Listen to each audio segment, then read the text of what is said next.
Well, hey my fellow video gamers and Let's Players, I'm Juddle Plays, and welcome to LP number 4, Sly 3 Honor Among Thieves. Yes, I'm finally doing the third installment of the Sly series, and I'm really excited, so let's start. This is it, Sly. The gang's assembled and are in position to help you get up to that vault. For the rest of the operation, you are the ball. Roger, Bentley. I'm starting my approach. Getting over these fortress walls shouldn't be a problem. Look, we're running 5x5 here. Make sure everyone's in sync. I hear that. Artillery, sure you can make that shot?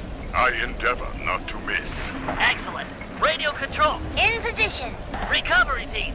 On pump. Submersibles. Showtime, baby. Telekinetics. Die. All right, it's the crime of the century and the ball's in motion. Now, I'm very excited for this Let's Play. I need to remember the camera angle is not inverted, it is actually regular. So, I'm really excited for this Let's Play, mainly because I haven't done a Sly game since early 2012, and I'm just like, oh yeah, I can finally do this game. So, basic controls. X is to jump, press X when you're in the air to double jump. Square is your main attack. Triangle, if you hold triangle and press square, you can do this attack, you can get upgrades for that later. And circle really doesn't do anything. Oh no.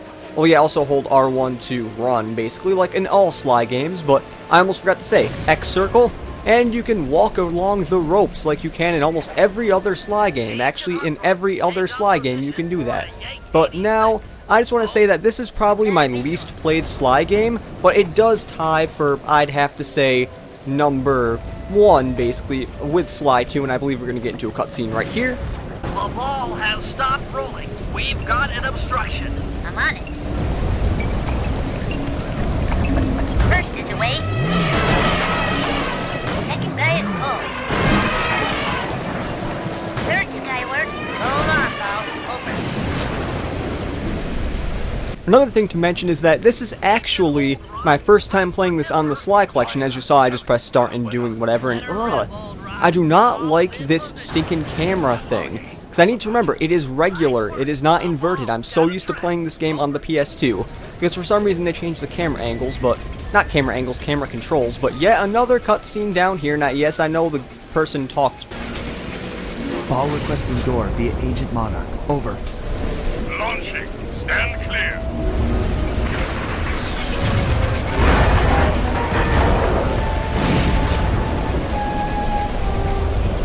What I was trying to say is that person talked when I was talking on that one area, but I decided it's not really a cutscene, so I decided, you know, don't really care. I really don't really care. That shows how much I really don't really care, if you want to know. Or how much I really don't care about this. But what you might be noticing is that there are a few new people to the Cooper gang. As you saw, they're kind of blacked out in that first cutscene. So, well, we're going to be finding out who they are as the game progresses. As we see this random guy there, and I forgot the shading really isn't the best in the Sly collection, so I'm going to try to avoid showing him, and I accidentally almost showed him, because that's another thing I don't like about the Sly collection. They really didn't do a good job of shading some of the things that were shaded in the other stuff. I mean, I just don't know, but looks like we have down here. We have a monkey and an elephant down there. What are they doing? They're doing something. Sir, he's well too, yeah? Now, as you just see, they'll be talking, but I decided it is not a cutscene. I'm going to be walking around. You can walk around as much as you can jump, you can make as much noise as you want. I'm pretty sure you cannot get hurt on this no matter what you do, even though there are lasers here, so... but eventually there will be a cutscene that will come up. I'm not so sure exactly, because I cannot hear the audio, but the cutscene will come up anytime. I believe. And that elephant is dying. He's dead. Yes, water leaking into the lab. I'm on my way down. Oh, and get a janitor for the lab elevator. Richard's got sloppy. The Cooper vault is just across the... So as we see, that madman killed Mr. Richard, and Mr. Richard was the best elephant to ever exist. So it's like stupid how he killed Mr. Richard. And it could be called Dick too, but I'm not going to be calling it Dick, because an immature kid might be watching this and might be saying, he said Dick, huh? And oh goodness, yes, when you go up here, they actually manually do this thing. And if you actually listen to what they were saying, once you go over here, there we have this combination thing, which we haven't really done a combination like this for a while, but it is 1, 2, 3. It even says it up there.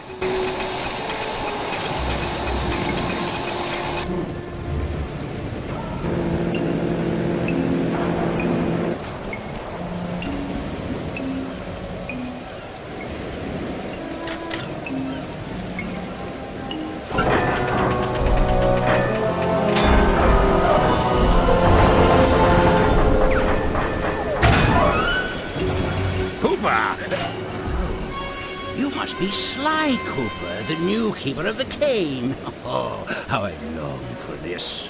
This vault belongs to the Cooper family. You're trespassing. No, my naive boy, you're trespassing. I've got the deed to this island. This fortress is mine. Everything here is mine, which now includes the key to the vault and over the cane. Sorry, pal. Family heirloom. Buy a knockoff at the gift shop. Quick, let's regroup with the others. Follow me. Mr. Bentley was a daredevil. He did that thing, and he shot the thing, and I'm not so sure if you can get hit by this guy's thing. But I want to say his name, but I'm not so sure if he actually said the name yet, so I'll let cutscene say the name if it wants. But now a cool thing you can do, press triangle, you can go down this like way so fast, and then you automatically stop at one point. But this part is just simple platforming, as you see. And sorry if you hear my PlayStation 3 controller, which, something I love about the PlayStation 3 more than the PlayStation 2 is that all the controllers are wireless, so now I don't have to worry about a stinking wire getting messed up with anything. Because originally I was going to do this Let's Play on the PlayStation 2, but I got the PlayStation 3, and I decided to do it on the PlayStation 3. We're almost home free. The boat's just up ahead. There's no escape, Cooper. Whoa, what? We're already in a boss this fast? Well, this boss doesn't last that long. You gotta hit this guy, and if you get out of the way aw, crap.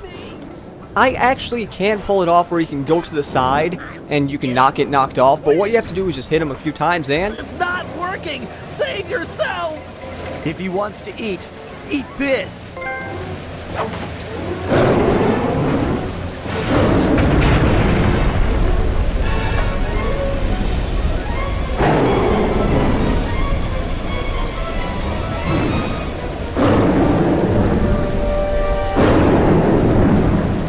Sly, no! Hold on, Sly. Hold on. It was like they always say. Your life really does flash before your eyes. There it all was, stretching back to my childhood. Born into a family of master thieves that went back for generations, I was next in line to continue the Cooper name.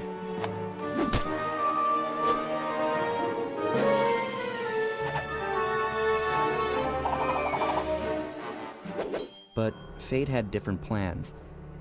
I was robbed of my childhood when a ruthless gang attacked our home.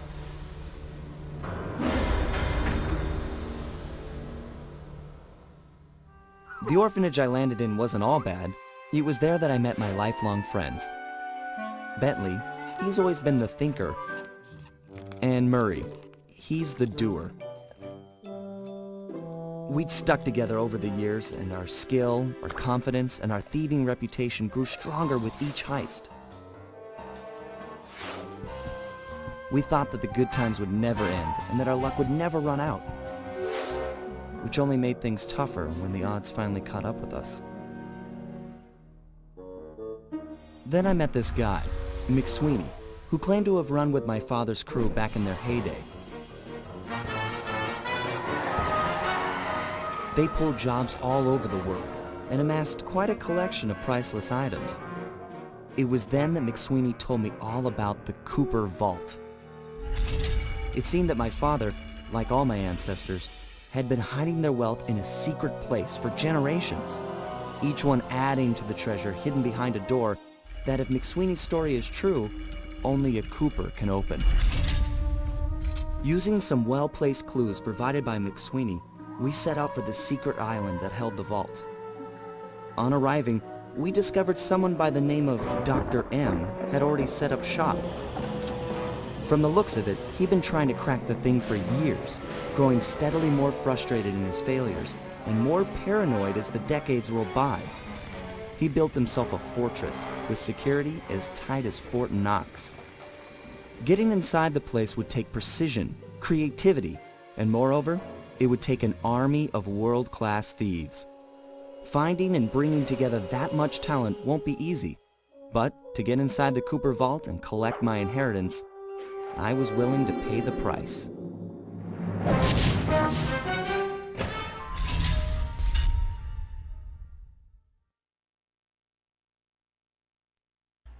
Well, now that that little cutscene is over, we have this weird new thing for this thing, and I believe, yep, that's what I thought the save option were, is square to continue. It's always square to continue. I have no idea why, it just is. Now, as you see, we have beginning of the end, which we already did, in the hazard room. I'm going to be doing the hazard room right now, which is basically a mandatory tutorial.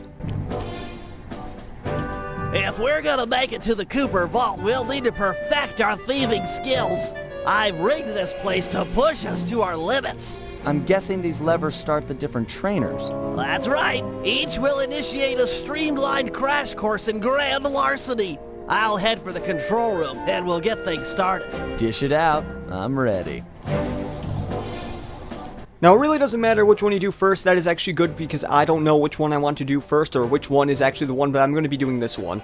There are ones later on that you could do with other characters in the game, but, well, I'm not going to do them because it's not even part of the story, but we're just going to press circle on this. Okay, all great thieves have one thing in common. A ton of cash? No, they never get lost. Use the right analog stick to look around the hazard room. Try to find the Cooper gang marker I'm projecting.